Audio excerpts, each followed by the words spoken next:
main event.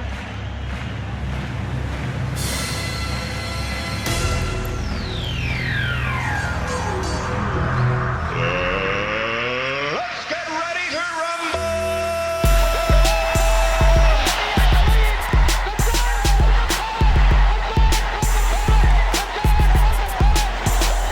This one by Mattingly. Oh, hang on to the roof.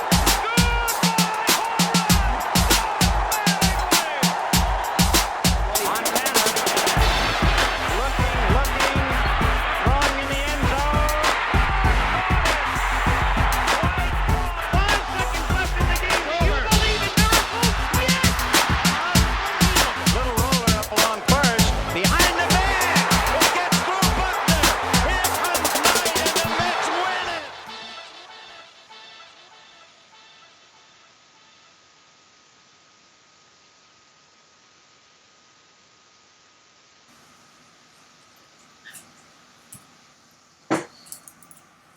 Yes, welcome back to Sports and Sorts. This is episode 196. Sports and Sorts live on a Friday at around 10-ish. We have some great stuff to talk about today. Got some Yankee stuff to talk about because when they're winning, it's fun. When they're winning, I'm grinning.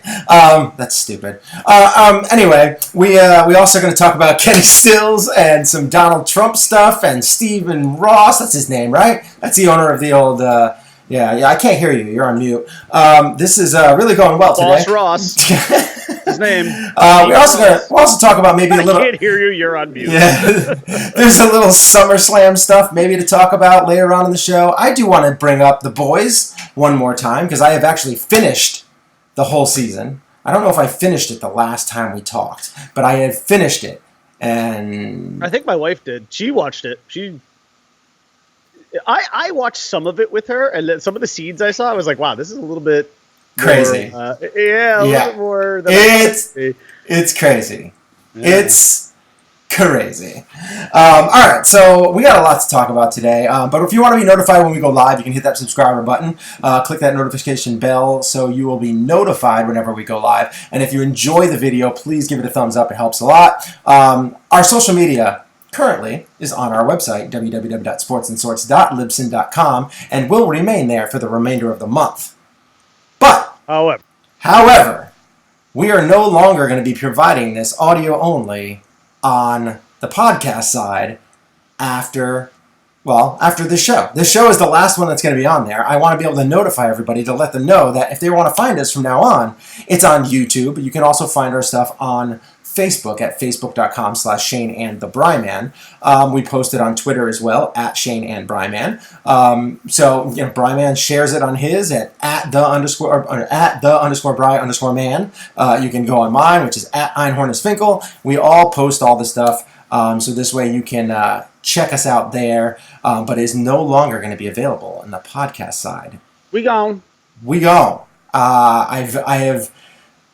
I've combed through all the previous episodes on the website, and it doesn't seem like we're getting much interaction over there. The podcasts, yes, we get a decent amount of listens per month, but not enough for me to spend the money on it. So unless this thing really starts to take off, we're going to continue just to go live on YouTube and post the stuff on Facebook, post the stuff on Twitter, and have fun like that. So we're going to do it that way. Of course, I'm one of your hosts. My name is Shane Moore. And I'm the Bryman. Happy Friday, and happy birthday to my lovely wife. Oh! I'm not going to say how old she turns, because women don't like that. But she is as lovely as ever. A fine wine.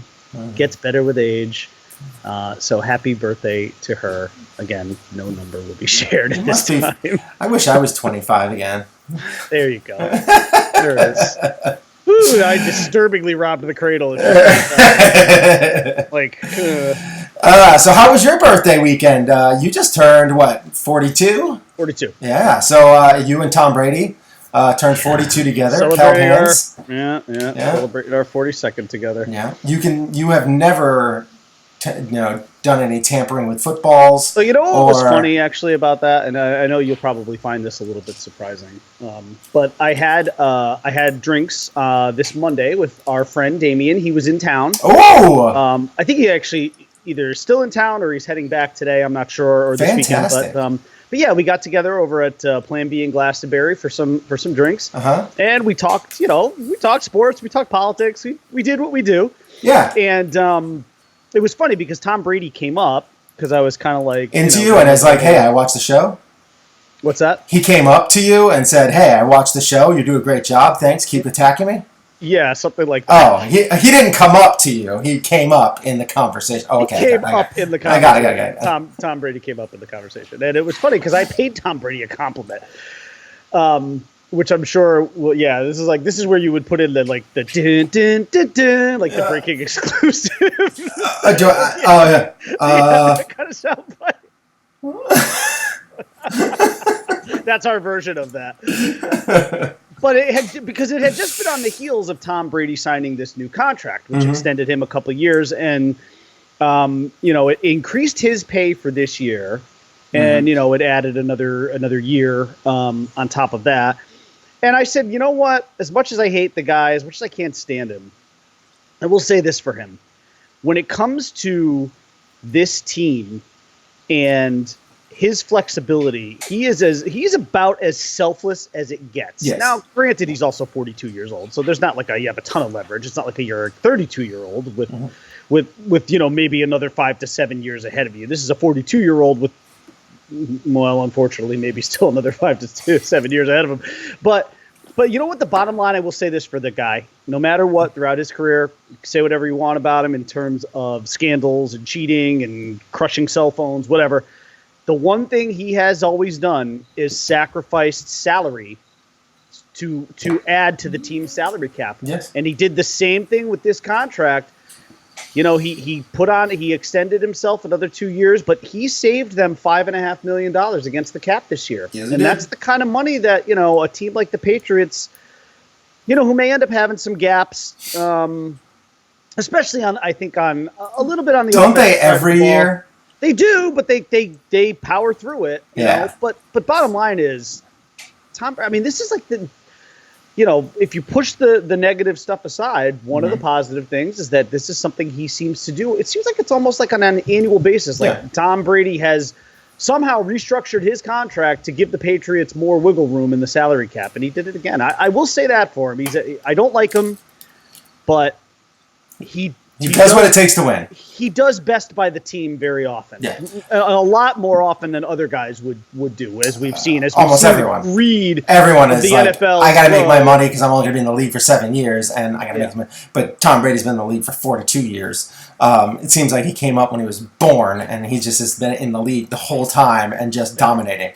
So anyway, we're going to get into some more AFC East talk in just a few seconds. But first thing I want to just ask them, can you hear this? I sure can. Great, because last week, the last time we did our show, apparently my mic wasn't on, and I was talking through the camera mic, and that was unfortunate. So hopefully the quality's a little better this week, and you don't sound like I'm kind of in a bit of a tunnel. Yes, can hear you fine. Yes, okay, you're good. Very good. All right, so audio check. yes, check. 1 2 1 2 testes.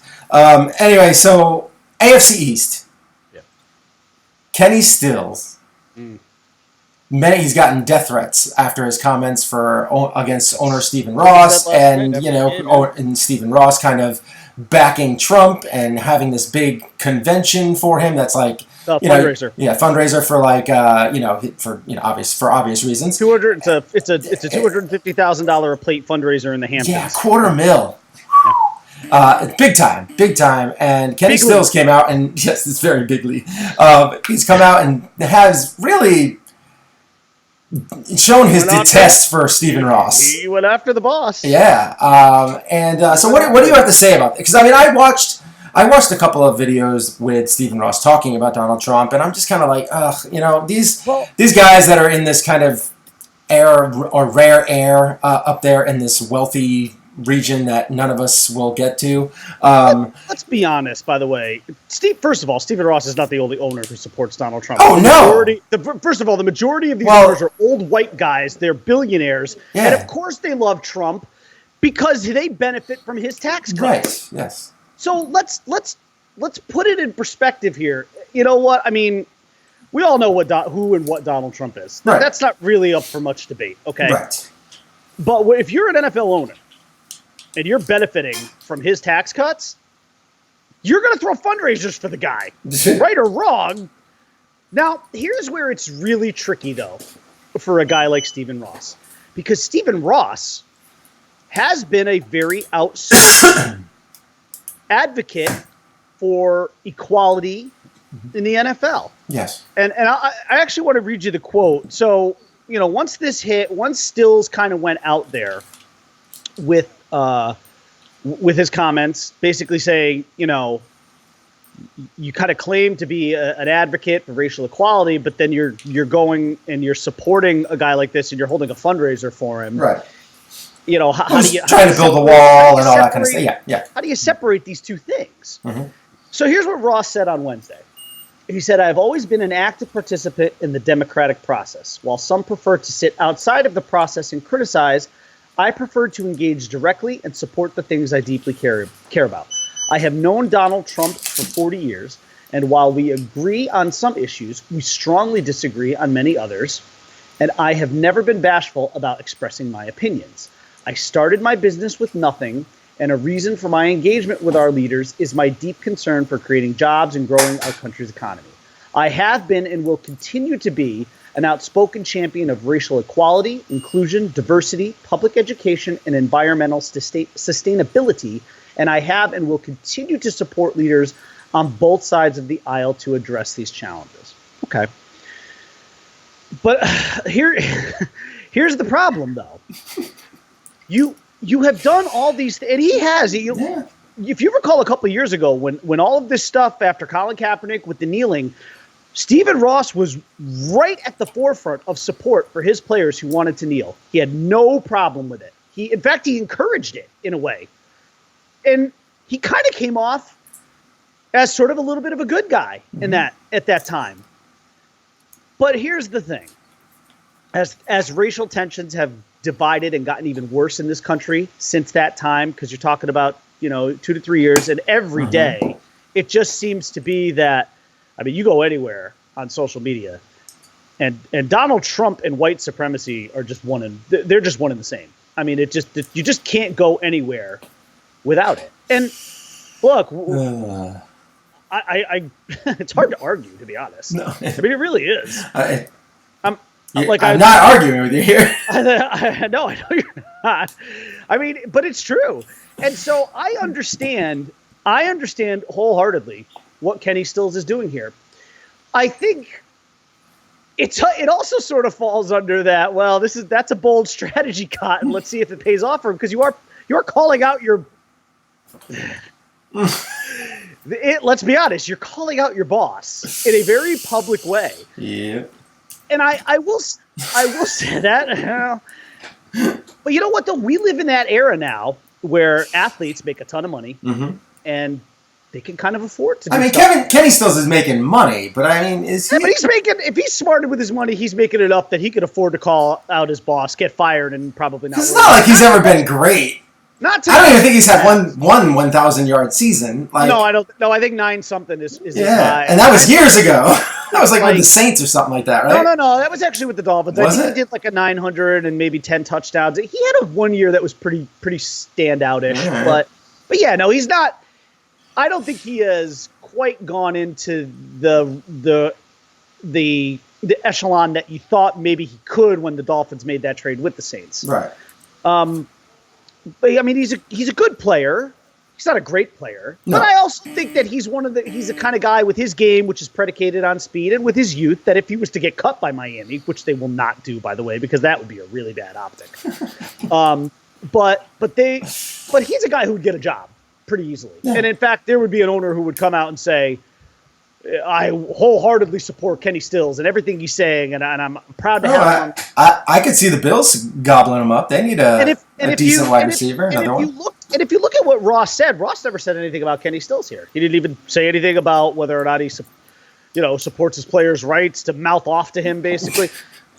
and look, I first of all, I do not have at all a problem with what Kenny Stills did. I don't, because let's be honest. I know sometimes we love to make the comparisons of like, well, if this kind of employee said this at their job, they'd get fired in an instant. But let's be honest, the NFL is not corporate America. Right. So it's not, in some ways it's run that way from the Roger Goodell perspective, but it does not function that way. Let's be really clear about that. You could be an athlete and pretty much say and do, for the most part, whatever you want. Depending on your stance, you almost have more power than the owner. Without a doubt, do. Yeah. Because that's a bigger stage. Mm. First of all, for the most part, unless you're Jerry Jones, you don't hear a lot from owners. Right. Players you hear from every single week. Jerry Jones, you're not going to hear from him that much. Not as much as you'd hear from a player. No. No way. That's just not going to happen. Those opportunities aren't there. And, for the most part, you want to hear from the players. I mean, yeah, you care about the owners, but really it's more like, okay, well, let's talk to the players. They're the ones who are on the field for 3 hours. So I will say this, though. I think Dolphins coach Brian Flores, who is a minority, I think he made it a very interesting point after last night's game, because they put the microphones in his face last night after the Dolphins' first preseason game. And he kind of said, I'm paraphrasing, but didn't have a problem with what Kenny said, but maybe a little bit with the tactic, and that maybe Kenny, instead of using Twitter as his forum, should have just gone directly to Stephen Ross and had this conversation with him, and they could have had a dialogue that way. Instead, you've put it out in the Twitter sphere, you've put it out there for basically the entire world to see. And now the Sharks are circling. Well, yeah, because, why would you go and have a conversation with the owner? Because that's just going to go on deaf ears. Do you think Stephen Ross was going to be like, oh, I'm sorry, I'm not going to have this convention fundraiser? No. Right. Of course, he's going to have them. Right, so he was going to say, yeah, okay, good talk. And then Kenny Still's going to walk away. You could use that argument the other way, too, because even with all this Twitter and social media pressure, he's still not going to not have the right. No, he's going to. The fundraiser was happened regardless. But it gets put more on point. The light gets more shined on it. It's again, if you're trying to get your point across here, that's the better way to do it, is to go to the media. To be clear, I don't have a problem with what Kenny Stills did, because again, the laws, the rules of employment in the NFL are kind of an anomaly. They don't really apply to reality for the rest of us. Again, you know what? I don't know anything about the CEO of my company in terms of where he or she stands on stuff like that. I would never comment about it anyway. It's not my business. You know what I mean? None your business. And also, I need to be gainfully employed because I have a wife and 3 kids to support. So let's be honest. Now, it is different. I don't know. You kind of are the wide receiver of your company. It is very different for Kenny Stills. Yeah. Because he's got a ton of money, and again, he has immense job security. First of all, Kenny Stills a really intelligent guy. He's a pillar of the Miami community, by the way. A great human being. Well, he better be if he's going to come out and call him, cause some conflict with his owner about. Call him easily. He's like one of those Walter Payton Man of the Year kind of guys perennially. He's just a good person. He's so active in the community. The city of Miami loves and embraces him, and it helps that he's also a good football player. Mm-hmm. Very influential, very inspirational, all in very positive ways. Good. Here's the truth. He was never going to be hurt by this. He was always going to come out looking like the good guy, because the argument he's making is, I think, how the majority of Americans feel. Yes. And 2, he makes a lot of money. He did not have to fear getting cut because, first of all, from a productivity standpoint, as far as the Dolphins' wide receiver depth chart goes, mm-hmm. He's WR1/WR2. He's a starter on this team by leaps and bounds. So, and then again, if the Dolphins did cut him, then he becomes a martyr, and then he gets a job somewhere else. Yeah. So he had almost nothing to lose here. He really didn't. I don't know that I agree necessarily. I'm kind of in the middle as far as I'm okay with what he did, but I also respect what Brian Flores said. I think that was good feedback. Let's put it that way. But by no means. Whoops. I don't even know how that happened. Well, it just happened. It just happened. Listen, you know what? Honestly, in the end, I don't have a problem with the way Kenny Stills handled it. Ultimately, this is something I think that Steve Ross does. If you're him, you got to see the hypocrisy in all this, right? You come out as this agent of civil rights and racial equality, and then you're going and you're holding a fundraiser for a guy who is now synonymous with white supremacy. It's a bad look, dude. Now, you can say whatever you want about what Kenny Stills did, but what Kenny Stills is saying has validity. It holds water. It's a problem. It's a problem for Stephen Ross. It really is. It's not a good look. And I don't think his comments really did much to alleviate it, to be honest. I agree. All right, so I don't know if you guys have anything to say about Kenny Stills, him coming out against his owner, the whole connection with Trump and the presidency and everything. You want to say something, go ahead and put it in the comments, and we'll we definitely read all the comments and try and comment on them for now. So hit us up. If you put anything in the comments right here, we will put it on the screen as well. All right, so while we're live, of course. Let's get into some Yankee talk. First thing I want to talk on touch on real quick is I'm going to hit all of them. I'm hitting all the sound effects. First thing I want to touch on, there's a guy who's been on the show numerous times. His name's Chris Corelli. He's a writer for SNY, covers the Yankees for SNY, and he actually had posted something a couple weeks ago about personal stuff, and on his Twitter feed, you can find this. I think it's at Chris_Corelli. I think that's what it is. You can go there and check it out. But he said, "Gang, this is like I said, it's some personal news. It's not bad. After close to 13 years of raising my kids, 13 and 11, and the stay-at-home dad, my wife and I have purchased 2 units of a franchise, which is thrusting me back into business mode. Staying home with the boys allowed me to follow my passion for baseball, and as I earned my master's in sports business management, I created my own blog site in March 2011 that led to multiple roles with various publications over the years, and have been fortunate to meet and work with some great people. Hopefully that's one of us. Especially the crew at Sporting News, and especially the crew at Sporting News, and most of all SNY.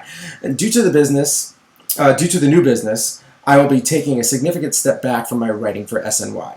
As you might have noticed, I have already scaled back on features over the last several weeks. From today through 7/21, I will be off on business and in the beginning of a vacation to New York. I will work just a few more games after that, with my final game coverage being 7/28. I will continue to write the Yankees prospect watch for the remainder of the season after I return. I'll still be on Twitter for some games. My mornings will be incredibly early, so those late nights will be a thing of the past. And hope to continue chatting with many of you who have supported my work over the years. Be well, Chris.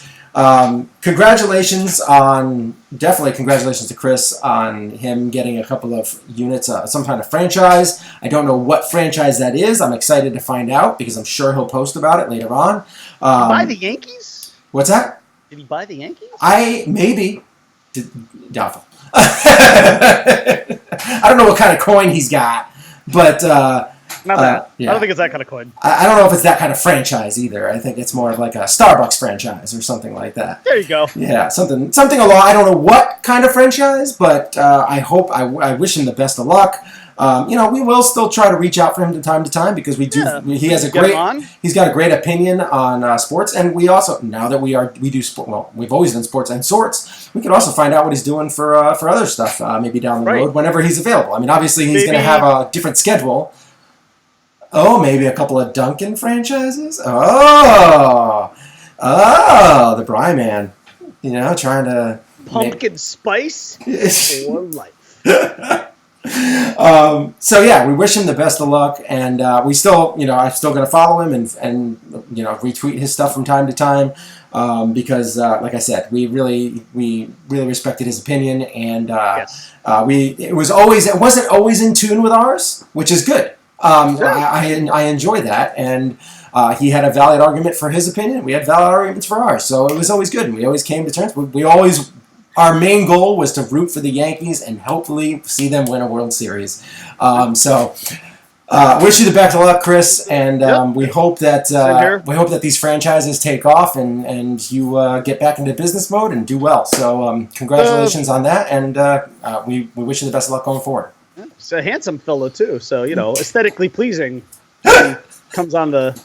Helps the female demographic of our show.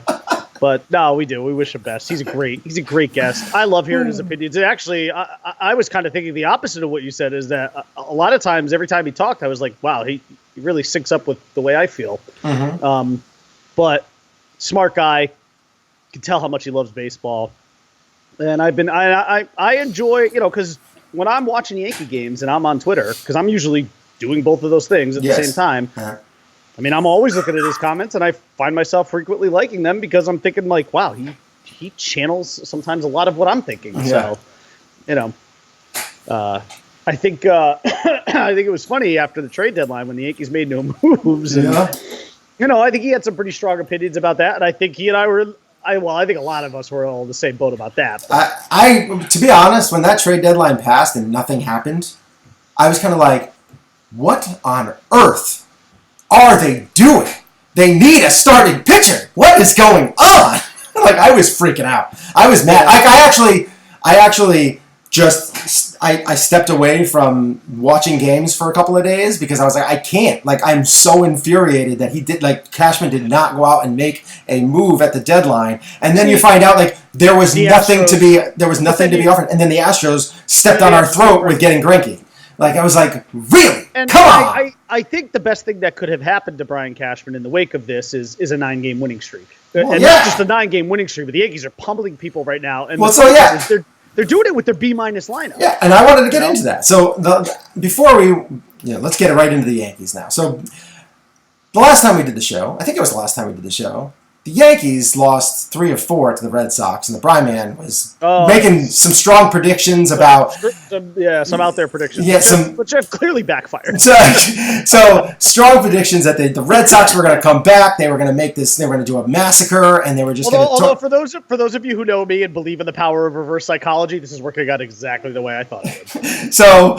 they came out and, they lost 3 or 4, and then all of a sudden, the world was falling in on him, and he was just like, I can't take this anymore. Yankees are going to blow it. They're going to blow the lead. They're not going to make the playoff. They're going to lose to the Red Sox. The Red Sox are just going to destroy them, and the Red Sox are going to win the World Series. Like, that's what it, just kind of snowballed into, craziness. Yes. And then, since then, 9-1 over the last 10 games. A 4-game sweep of the Red Sox. And a 4-game sweep of the Red Sox. and now I believe a 16-game lead against the Red Sox. 16-game lead on them. Because they've gone 2-8 during that stretch. 10.5 on the Rays. Yeah, because the Red Sox have gone 2-8 during that stretch. The Rays went 7-3 during that stretch of 9-1. They did, and they still couldn't gain any ground. And they still lost a half game. And the Yankees they were tied in the winning percentage column with the Dodgers for best record in baseball. For the best record, yes. But I don't think they had the best record yet. I think it's close. I think they might be a half game off. They're like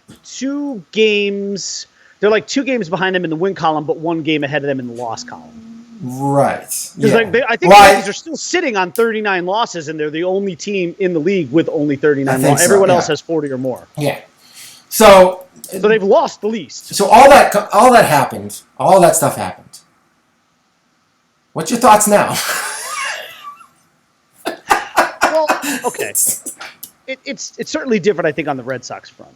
But where it's not different at all is that I still believe that this team is going to get completely shellacked by Houston in the postseason. Well, I mean, I think that Houston. I think you can make a very easy argument that Houston's the best team in baseball because I don't know. I think it's just fact. Well, I know, but it's right now they don't have the best record, so it's like you can make an argument, but when it comes down to it, they have these players, they have like they just the shot of steroids that just got thrown into their starting rotation that was already dominant. Here's what's upsetting about all of this is that even if they had just gotten one guy, and I don't know who that one guy is, I'm not saying a Robbie Ray, but I'm saying maybe a guy like a Marcus Stroman or maybe the enigmatic Trevor Bauer, but somebody who you could have put into that rotation and said, okay, this guy is going to be our 2 or maybe even our 1 heading into the postseason. Because let's be honest, if it was Trevor Bauer, he probably could have been their game 1 starter. I with the amount of home runs that Tanaka gives up, I don't know. I mean, but look, we trust Tanaka in the playoffs. I think we feel okay about him. Yeah, I mean, he's been rough. I mean, he's been bad lately. Yeah, I think that the change with the baseball, I don't know what happened to it.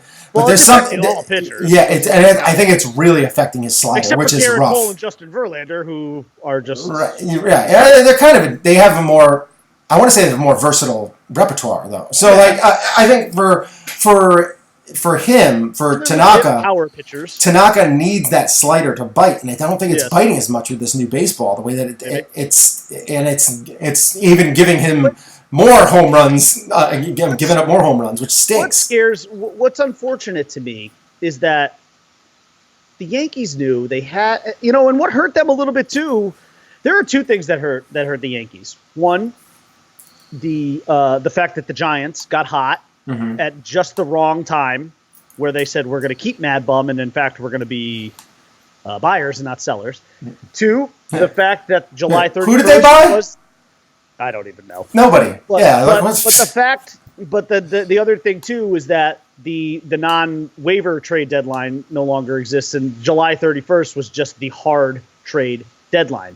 Because right now, if you had that other piece of it, Mad Bum probably would be available again because the Giants have tanked in that time. Yes. So, look, I it's unfortunate, but I just don't see and this, in many ways, I feel the same way about this Yankee team as I felt a year ago at the time. The only difference was a year ago at the time, they just couldn't, despite how many games they were winning, they just could not catch up to Boston, who just never lost. But this time, they have the better record, but it still seems to me like they're behind another team that is so clearly superior and that is so clearly built for the postseason. Because I just don't see a scenario for the Yankees. Look, we have seen it time and time again in the postseason. Good pitching always shuts down good hitting. Yeah. Always, always, always. And I just don't see a scenario here. The crazy thing is, though, I wonder how best the Yankees are not down at least 2-1, if not 3-0 to Houston after you have to run the Verlander, Cole, Greinke gauntlet. Yeah, I'm wondering what the Astros' future is going to look like. Obviously in the very near future, they're going to be good because Verlander's still Verlander and Cole's Cole, but Greinke's getting up there in age, and he's not quite the pitcher he was a few years ago. Cole's going to be gone next year. Cole's going to be fucking. I said the F word. Well, that's okay. We were transitioning there anyway. I just didn't say earmuffs. Sorry. Yeah, what I was trying to say is that Cole is going to be a Yankee next year because he's a free agent. He's going to get $30 million, and I don't think the Yankees can afford to be cheap anymore when it comes to starting pitchers. They need a guy like him. And you know what? They drafted him. You love Cole, so. Oh, my God, I love Garrett Cole. But I think Garrett Cole. But when I was championing for him to be a Yankee during the trade, you were like, "No, he's been bad with the Pittsburgh Pirates." And you were. I don't think I said that. You did. You were upset. You were like, "I would love to have him, but I don't think he's going to be a good fit because he hasn't been pitching well like the year after." And then he went to Houston. He's been a monster. Because everybody goes to Houston and somehow they become great again. I don't understand that. They must have a good coach. Good coaching staff. Yeah. Okay, there's something else other than coaching because Aaron Sanchez went there after being literally the worst pitcher in baseball, and he throws 6 no-hit innings in what ended up being a combined no-hitter for that team. Well, Aaron Sanchez has good stuff. It's just he does. Was awful. But he had his first or second year, he was like third in Cy Young voting or something like that. Like, there's something going on in Houston. Yeah, I mean he's got they must have a good pitching coach or Well, we some wouldn't know good about that. some analytics We have that's Larry Rothschild, yeah, it's so. been bad. They have some good pitching analytics over there or something. They're doing something very well, and all their pitchers come in and they right the ship. I don't know what they're doing, but it's want to working. say this though. Speaking of coaching, Aaron Boone's going to be manager of the year this year. And he should win it in a walk. Yeah, unless Rocco Baldelli gives him a little bit of a run. They're savages. Which is good. But let's be honest. What Aaron Boone has done, and I will give credit where it's due because I have been on that guy like white on rice since the day he became the Yankees manager. But let's give credit where it's due. What he is doing with this island of misfit toys lineup that I think he's better managing less superstars. I don't know how I could argue with it. Yeah. Look at the record. They keep winning. It's going to be very interesting to see when all the superstars come back. Because Sanchez is coming back. Betances is probably going to be coming back. We want Betances back. And then, so you have, Stanton's kind of like the guy you don't want. Stanton, but he's starting baseball activities now. So he's likely coming back soon. You're going to have a lineup that's going to be crazy. Like to have back Aaron Judge. Can we have him back? Oh, wait, he's actually playing. I forgot. I'd like to get him back. Yeah. Where you at? You don't need him. DJ LeMahieu, my boy. He's going crazy. Did you see that? Did you see that 3-double performance yesterday? He's unreal. Look, and again, it's such a shame that he's going to probably finish a very distant second, maybe even third, probably second in the MVP race to Trout because Trout's just having a Trout year. But man, oh man, I have to tell you, the two best stories this year from this Yankee team, and I would call them 1 and 1A, 1A, 1B, whatever you want to call it, has got to be the Machine and Gio Urshela.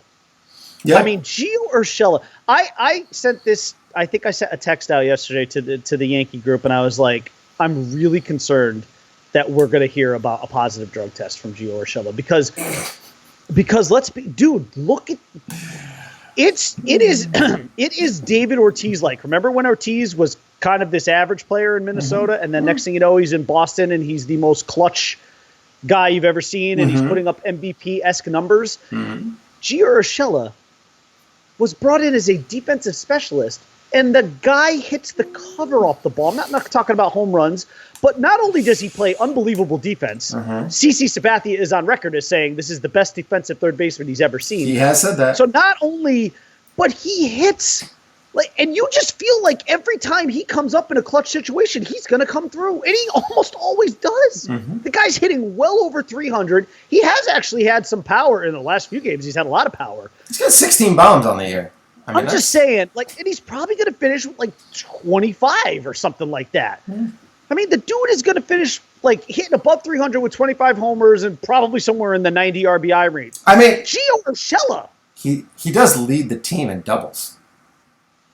I'm just, obviously. Maybe it's a third baseman spot because, last year, we also had a third baseman out there that was leading the league in doubles. By the way, what the heck do they do with that guy when he comes back? Where does Miguel Andujar fit into anything? He's some trade bait right there. He definitely is. Unfortunately, like Clint Frazier, though. Because he's a defensive liability, which is why you could possibly get rid of him. But Gio Urshela, got to keep him in the AL. He's got. Is he going to stay? Is he going to be this good forever? I don't know. I mean, I wouldn't go. Let's put it this way. I wouldn't go trading Miguel Andujar. Okay. But what if Gio Urshela? But he's not a good third baseman. I mean, listen. The Yankees have had luck with picking up third baseman off the scrap heap and having success. Hello, Scott Brocious. Scotty Burbo. We've seen this. We have seen this before. And would you be shocked if a guy like Gio Urshela won World Series MVP like Scott Brocious did once? I mean, I'd love to see it. It's a great story. I'm just so concerned he's going to end up on some kind of list because what he's doing offensively is absurd. And it's and I don't know. I think one of the guys on the text group was like, well, when they got him, they worked with him, they concentrated more on his hitting, and because other team, when he was with the Blue Jays or wherever he was before, they really told him we don't care about your hitting, we just need you to play defense, and they just didn't concentrate on that. And I don't buy that though. Come on, if you're a baseball team, you're trying to get the absolute most you could ever get out of. Maybe they just didn't think they could get anything out of him. This guy can hit, though, dude. I mean, he's been hitting, yes. But hitting in the Blue Jays lineup and hitting in the Yankees lineup is different. But he's hitting in a Yankee lineup, though, with a lot of other guys who also were scrappy. But they still have Gleyber Torres and DJ LeMay. Like, there's still some good hitters. I understand. But Mike Tauchman, I mean, come on. Mike Tauchman's like a hero right now. Yeah, but he's garbage. He's a fourth or fifth. Well, I have issues with Mike Tauchman because every time I look at him, I think to myself, shouldn't that be Clint Frazier's bat in the lineup? Because Clint Frazier's doing nothing but knocking balls all over Scranton Wilkes-Barre, and he's sitting rotting away in the minor leagues with his major league ready bat. It drives me bonkers. Not to mention the fact now you're starting to see highlights of Clint Frazier play well defensively, which is nice. He made a beautiful diving catch today. He actually I think he threw somebody out at the plate the other night. What? Like his defense is maybe starting to get better. But I don't know. Here's the other kind of quandary you have with this Yankee team, and we had this same conversation early in the year because they're uber injured again, right? Ton of injuries. Just happens all the time. And now we're seeing that. Now we've got that C plus B minus lineup that just keeps winning. Torres is out again with some sort of weird core thing. I think he's back. I think he'll be back. It seems like they keep bringing him back too soon. Like, let him rest for a little while. DJ LeMahieu can cover second base. It's fine. Yeah, it's fine. Look, they're not losing. Right. Let him rest. Let him rest. They're not losing. They're winning games by tons. Yeah. And I know they're into I know after Boston they're into a little. Like, I would let him take the whole Blue Jays series off. Like, just don't even come back for the Blue Jays. The Blue Jays are not a good team anymore. They have a lot of young talent, but you can tell they're young and raw. Like, if they win, they might win, but it's not going to be. If you're a Blue Jay fan, though, lots to look forward there. Lots to look Biggio, forward to. Bichette, and Vladdy. You've got the legacy team. Yeah, I mean that's awesome. Those three guys. Yeah. In fact, there used to be a wrestling faction called Legacy, and it was Randy Orton, who was Cowboy Bob Orton's son. It was Ted DiBiase Jr. I think you know who his dad was. Ted DiBiase. And it was Cody Rhodes, who was Dusty Rhodes' son, and they were known as Legacy. And I'm like, these three guys, Bichette, Biggio, and Guerrero, need to go out on eBay and find some WWE Legacy T-shirts, and they need to be wearing those around that dugout because those three guys, in some way, shape, or form, all look like the goods. We all know Vladdy Guerrero is going to be like a future MVP. He's been on fire. Bo Bichette, man, holy crap, that guy can hit. Yeah. He can hit. And even Biggio flashes a little bit of his dad's leather, and he's got a decent amount. That's a fun young team, man. It really is. That's a nice core. Those three guys.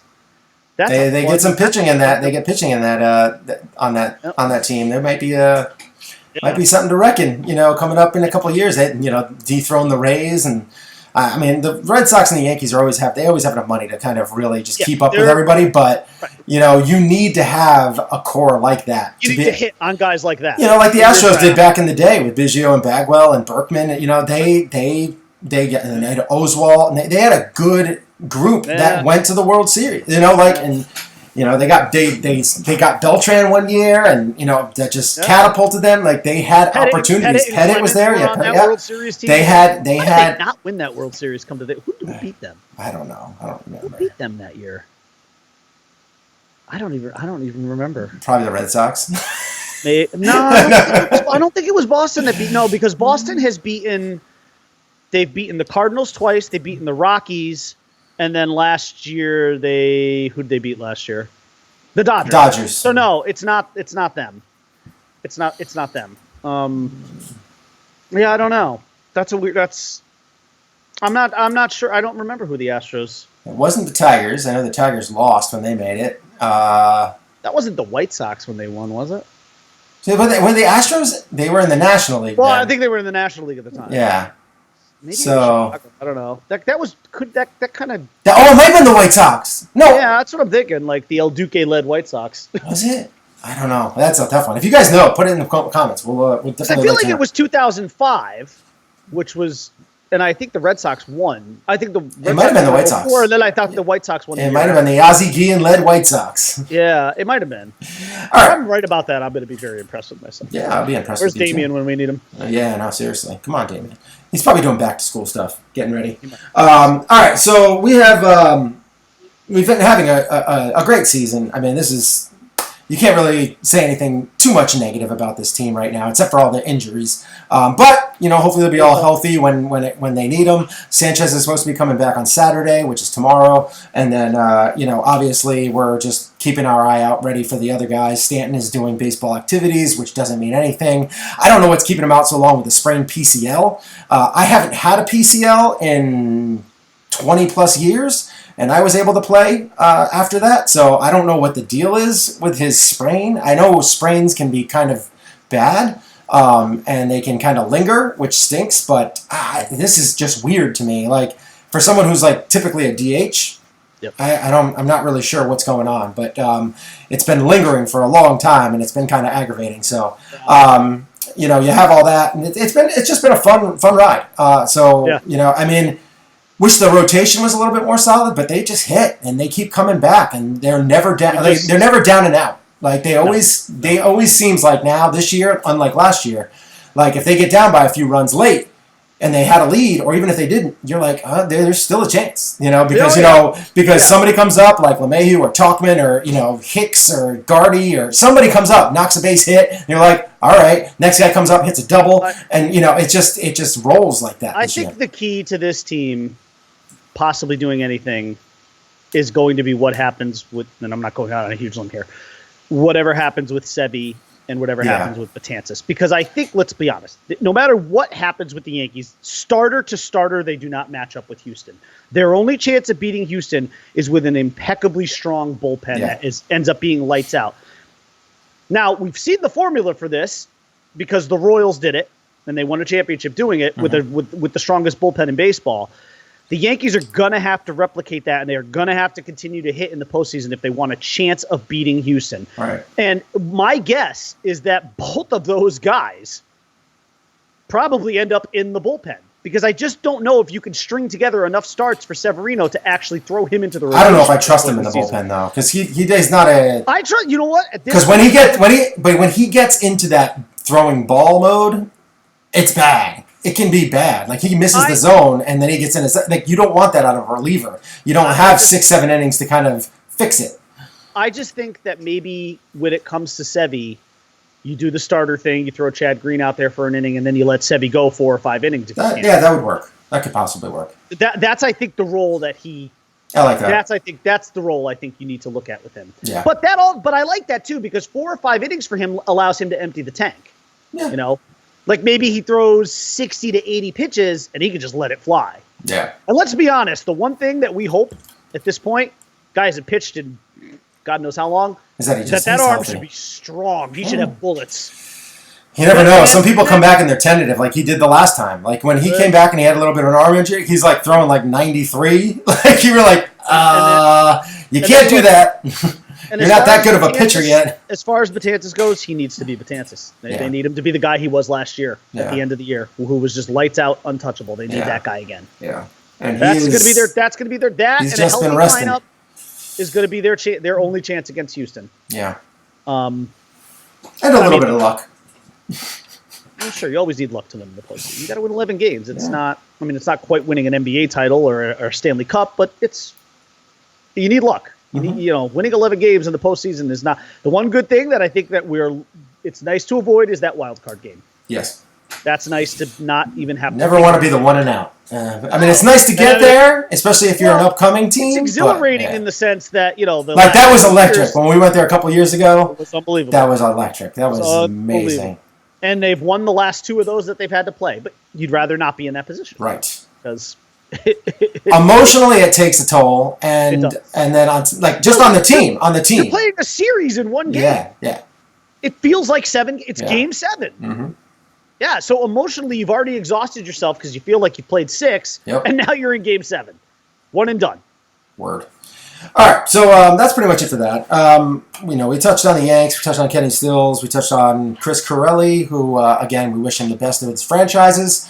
Not really sure what he's doing, but I'm anxious to find out. And then on top of that, I wanted to touch on a couple other things real quick, and that was I wanted to recap The Boys. The Boys on Amazon Prime, definitely, if you have not watched it, if you like to see superhero stuff, but you like to see more R-rated, this is the way to go. It is hard R, and on top of that, it definitely is not politically correct, but very, very interesting take on superheroes and if they entered the business world and all that kind of stuff, like how things might shake out.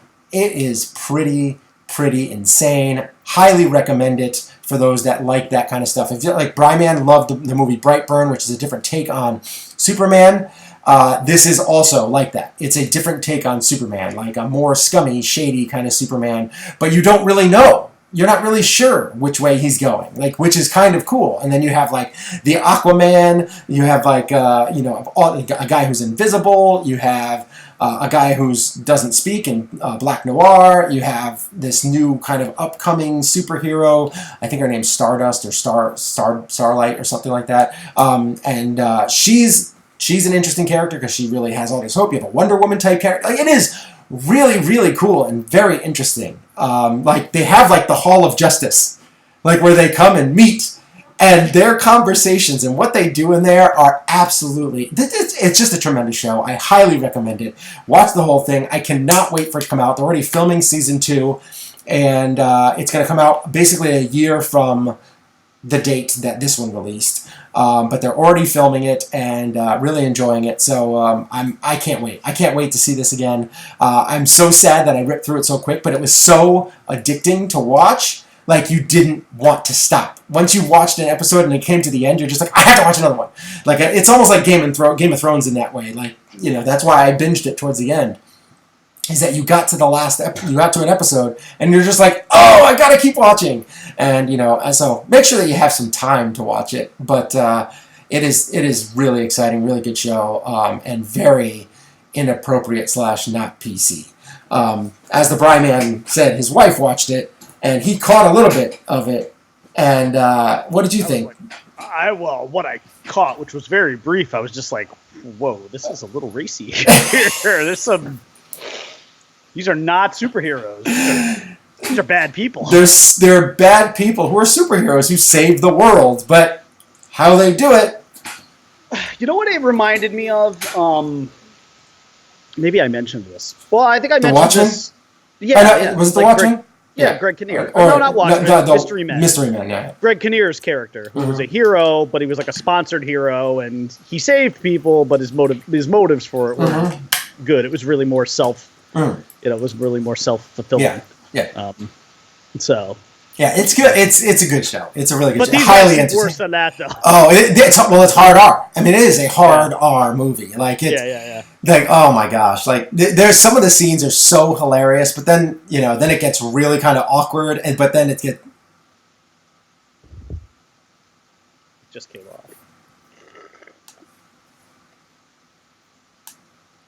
Are you searching for a sound bite?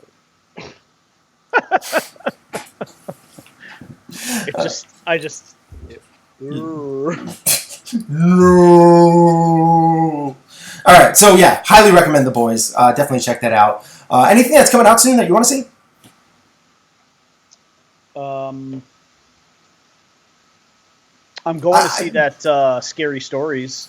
Oh yeah, Dark. Did you see Hobbs and Shaw? Yes, it was great. Was it? Yeah, I loved fun? it. Yeah, I loved it. I would go solid 8.5 out of 10 on that. Ooh. It was it was a lot of fun. Well, did you see any other movies recently? Or is that it? That was the most recent one. All right.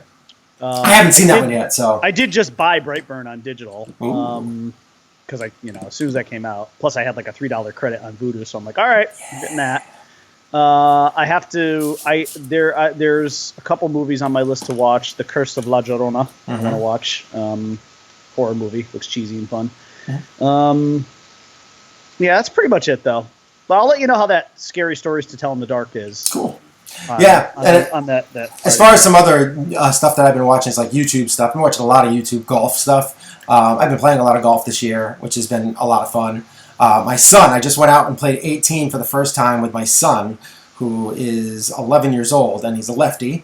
And we played 18 over at a local course. It's relatively local. It's in Connecticut, so it's called Elmridge Golf Course. And we played the White and the Blues, and he played really well. This is his first full big course, 18 holes. Shot like a 112.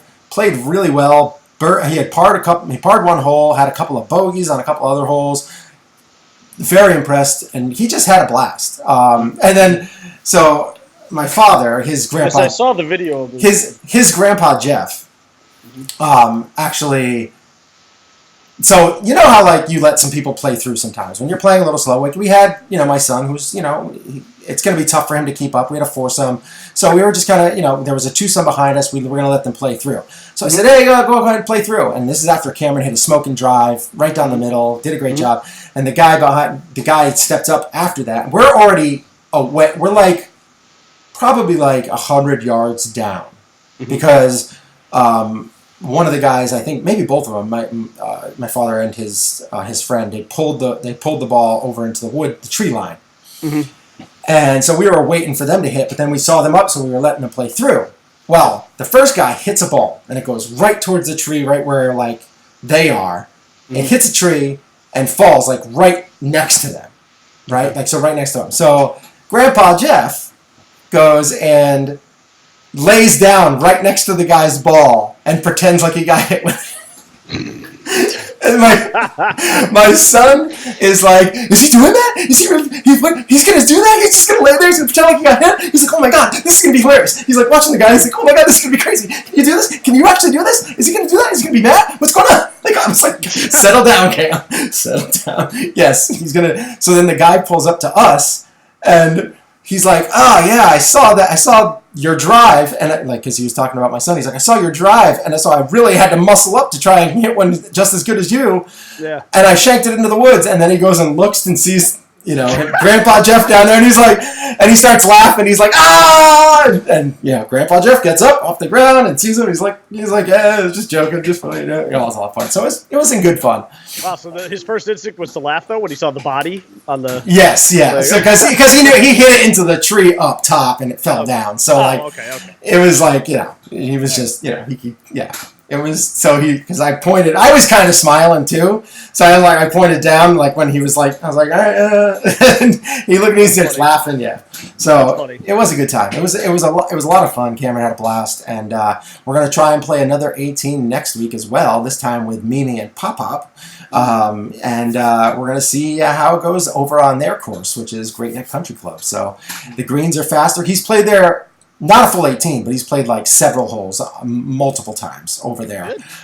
So I'm anxious to see how he plays over there too, because that course it's not super hard, but the greens are fast, and the undulations of the green kind of mess with you visually. There's certain holes that look like they're really tilted, but it's just the way that it's set and it's actually flat. And so you're like trying to putt it like you feel like you're putting uphill. So you're blowing it by the hole, and so it can be. I need to get out. I haven't played in years. Hey, anytime, man. It would be. Come on, you. Let's go. I don't care. I don't mind playing. That's what handicaps are for. We've talked about my handicap. Yes, that's what handicaps are for. You shoot 130. You get to a certain number, and it's no longer a handicap. It's fine. We can go. How bad you are. How about this? You know what we can do? We can go with a foursome, and we'll play best ball. What, Texas Scramble? Yeah, we'll play a scramble. We'll play best ball. We can even change it up. We can do the first 6 holes we'll do best ball. Second 6 holes we'll do worst ball. And then I wouldn't have a problem with that. And then the last 6 holes we'll just play match play. Something like that. Something crazy. Just have fun. That does sound like fun. See? We'll just get creative. So that's what I've learned to get more creative and have more fun because I've been watching a couple of golf channels. One is GM Golf. It's a kid. He's like probably in his late teens, early 20s. And he does a lot of trick shots. He's been featured on SportsCenter a bunch of times. I know who it is. He's a very talented young golfer. And, now he's creating something with like Brody Smith, who was he used to be like a really great Frisbee person. I don't know I don't know what kind of Frisbee stuff it was, but now he's since kind of transitioned into golf. But now they got a couple of people together, and it's called Bro 5, and they are coming out with like a kind of like a doing a bunch of trick shots and all that kind of stuff. So it's going to be very much like Dude Perfect, I think. it's going to be similar to that. I don't know how much similar. I don't know what exactly, because their first video isn't getting released until September. But, you go to GM Golf and stuff like that. There's a lot of cool, creative videos that they do, putting fun back into the golf world, which can be difficult for some people because, even really good golfers, like we've talked before on this show, like Brooks Koepka, his first 4 holes, he goes up there and he's like all into it, boom, boom, boom. And then 5 through 13, he's bored out of his mind because it's hit a shot into the fairway, chip it up onto the green, 2-putt, par. And it's just, wash, rinse, repeat over and over and over again. It gets boring. Yeah. So then you get into the last 3 to 5 holes, the crowd starts getting more electric, he starts getting more focused, and he starts getting more fired up. So it's like, there's ways that just try and you gotta make the game a little bit more fun. So that's stuff that like they do from time to time, which is kind of how I think it was kind of a creative way to kind of put a spin on golf. Like you can still have fun, even doing mini golf. Do best ball with mini golf. Take 2-on-2 and see if you can go crazy. Just have fun with it. Let's do it. All right, so we'll get it in the books at some point. I'm going on vacation at the end of this month. It's not next week, but the week after. I'm on vacation next week. Oh, so we're going to be off for a long time. Or are you staycation, or are you going away? Staycation. Okay. So I'll be able to. You could go on at least once, maybe. Yeah. We'll see. Because I know you like to do day trips from time to time. Yeah. So we'll see. We'll see what's going on. We'll keep you in the loop. And then also, I'm going to be in New Hampshire, so I won't really be able to do anything for that whole week. It'll be, I think it's Friday to Friday. I think we're going to be gone. So I'll miss a good 3 shows or so. Maybe it's Friday night. So it's going to be basically Saturday. So we'll be able to do next Friday, and then we'll be off for Monday and Friday, and then we'll be back. So, and start of September. All right. So you wanted to talk SummerSlam real quick. Do you want to do it real quick? Very quick.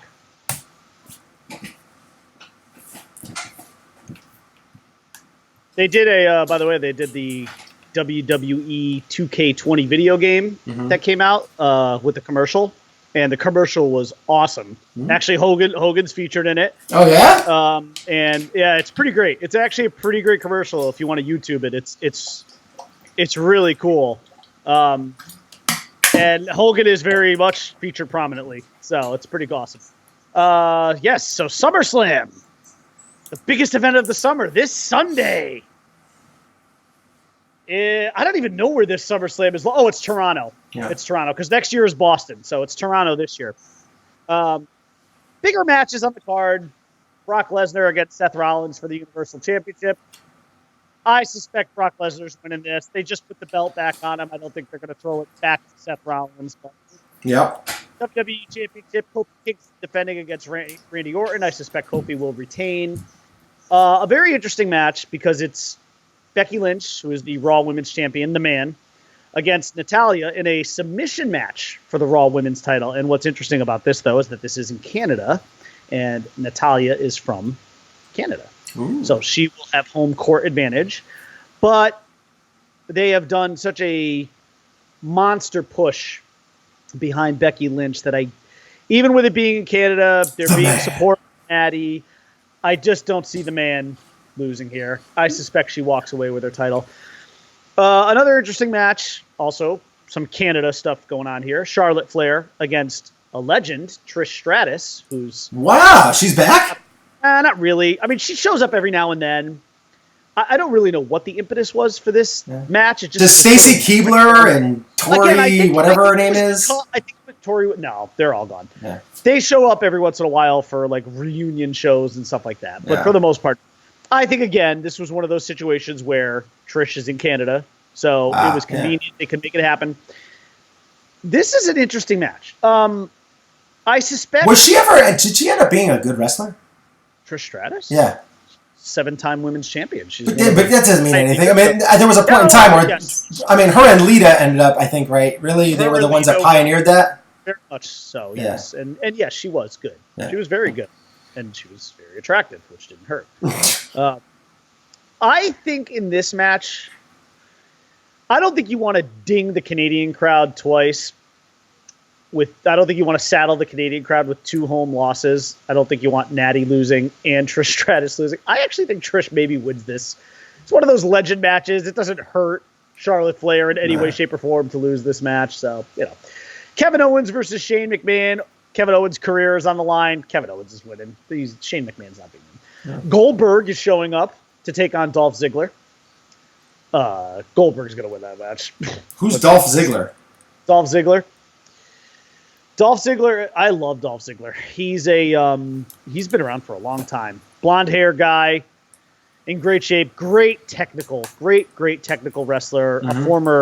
He's won multiple championships. He's always just been a really solid roster guy. He's had his. Oh my God! Does he still have super bleached blonde hair? Yeah. Oh yeah. Yes. As a matter of fact, he does. I've always been a big fan of his because technically speaking, he can out wrestle almost anybody. Really? And he's great on the mic. He's funny. He's never gotten the huge push that I think he's always deserved. I mean, he did win. He did have a great moment. He had a great moment once where he cashed in his Money in the Bank contract, beat Alberto Del Rio, who was one of my favorite wrestlers also, and had a very abbreviated run as champion. But the moment in and of itself was huge. The pop for when he won that title, when he cashed in and won, was one of the biggest ever. It really was. It was a huge pop. People were into it. And then it just kind of fizzled out after that. Vince just, I don't know. I think Vince didn't know what to do with him. But a couple other matches. Bray Wyatt, also now known because he's sort of been repackaged as this guy, The Fiend, is taking on Finn Balor. I suspect Bray Wyatt will win that match. You gotta put him over. And then there's some other minor matches on the card. Nothing that really moves the needle. Bayley defending against Ember Moon. She'll probably win. Ricochet against AJ Styles. I don't know. AJ probably will keep his title. How old is he? AJ Styles? Yeah. Is he in his 40s? He's in late 30s, early 40s, I would guess, yeah. He's been around for a while. That Dolph Ziggler guy's like 39. Yeah, Ziggler's been around for a long time, too. They're probably in the same boat, age-wise. So that's the SummerSlam card. Who knows? There could be an Undertaker appearance, He's 42! Yeah, that sounds about right. Yeah. So, Yankees have acquired Joe Mantiply from the Reds. Oh, what? What? Left-hander. Yes! Cash considerations. So, no August waiver deadline, but apparently can still make some kind of moves. So, I guess it wasn't as hard a deadline as I thought. Joe Mantiply from the Reds for cash. Yay. And that is the story. Joe Mantiply, by the way, for his career, a minus .2 WAR with a 16.88 ERA. In case Solid. Yeah, that's an interesting pickup. That's a needle mover. That's the kind of stuff that wins you championships. Joe Mantiply. Thanks, Brian Cashman. Got another Aaron Small on our hand here. Oh, that's it. Yeah. All right, so that's pretty much it for our show today. If you can follow us, you can follow us on Twitter at Shane and Bryman, on Facebook at facebook.com/Shane and the Bryman. Like I said at the beginning of the show, no longer going to be having this podcast version. This is going to be the last one that's going to be on audio only and on YouTube. It is going to be, this is it. So it is ending at 196. I know it's kind of weird to end at 196, but we're ending at 196. And I don't even know if we're going to be able to fit this. This is a long episode. So we'll see. Hopefully we'll be able to fit it. If not, maybe I'll cut it down a little bit and still throw it out there. But, you can follow us on Twitter. You can follow me on Twitter at Einhornusfinkel. You can follow me at _Brian_man. And, of course, we've reached the end of our show. And in the words of the great Tony Stark, part of the journey is the end. Happy Friday. We will see you next week. By the way, I watched again Avengers Endgame the other night, and I cried even more than I did the first time. It's getting worse. It's moving into Toy Story 3 territory for me. Like, I can't even watch it anymore. Like, now I'm just crying at everything. I got misty during Cap's speech. We're in the fight of our lives, whatever it takes. And then it was weird. I didn't cry when I first saw that scene in the theater. But you know what? There was something like the way that Tony looked at him at the end of that speech, and I was like, so yeah. But I gotta stop watching that movie. Emotional toll. Big question. Worldwide Endgame, #1 box office of all time. Yes, it snuck in. By, I don't know, about 70 million or so? I don't know, is it 70? Or no, is 7 million? I don't know. That's 7. Right. Yeah. 5 or 6 million. 5 or 6 million. That's what it is. Okay. It's getting worse. Yeah, it's getting closer and closer. Yeah. Next thing you know, it's gonna be like a couple 100,000. I think they got them by like $1.99. Pretty much. I mean, before Avatar releases, they're gonna come re-release that, the sequel before the sequels come out. Oh, they're going to re-release this, and it's going to make at least $200 million. You think so? Oh yeah, they'll release it. Yes. 200 million? That's a lot. Well, it could. I mean, it made it. The first one made almost 2.8 billion. It's a bold strategy. No, it's not even a bold strategy. I would say that's with the modern technology, like the systems and everything, it's gonna rake money. Yeah, because they'll tack something else onto it and say, "Here's a reason for you to go see it again." Mm. Oh yeah, or something. Just go see it again so you can get with a sneak preview of the next movie. At the end. Maybe they'll do something like, "Oh, you get to see the first 10 minutes." Something crazy. I don't even know if they have to. I think if they just release it, and now with all the new theaters that they have. Yeah. With all the sound and the technology and stuff like that, all the IMAX theaters, the XDs, people are going to be like, yes, sign me up. I can sit for a 3-hour movie in these comfortable recliners. I won't, but yeah. Well, no, I probably won't either. But I'll go see the second one. All the people that love that one, that all dressed up from the people from Pandora, they're going to go bananas. I don't want to be in a movie theater with people. It's going to make $200 to $300 million. I'm telling you. It's going to make bank. And they're going to have a short release, too. They're going to be like, we're going to release it for a month. Yeah. Or like 2 weeks. And then first weekend, it'll make 100. So in other words, it'll go past Endgame again. Oh, yeah. It's going to blow it out of the water. It's going to be over $3 billion. Yeah, maybe. It's going to. I'm telling you. After they re-release it. If they do that, they should. It's just money that they're going to... Yeah. It's free money. Movie's already done. Yep. The theaters will love that because they don't have to pay... They probably don't have to pay as much because it's a re-release. So, I don't know. It's crazy. But anyway, thank you for watching. We'll see you guys soon. See you on Monday. Bye.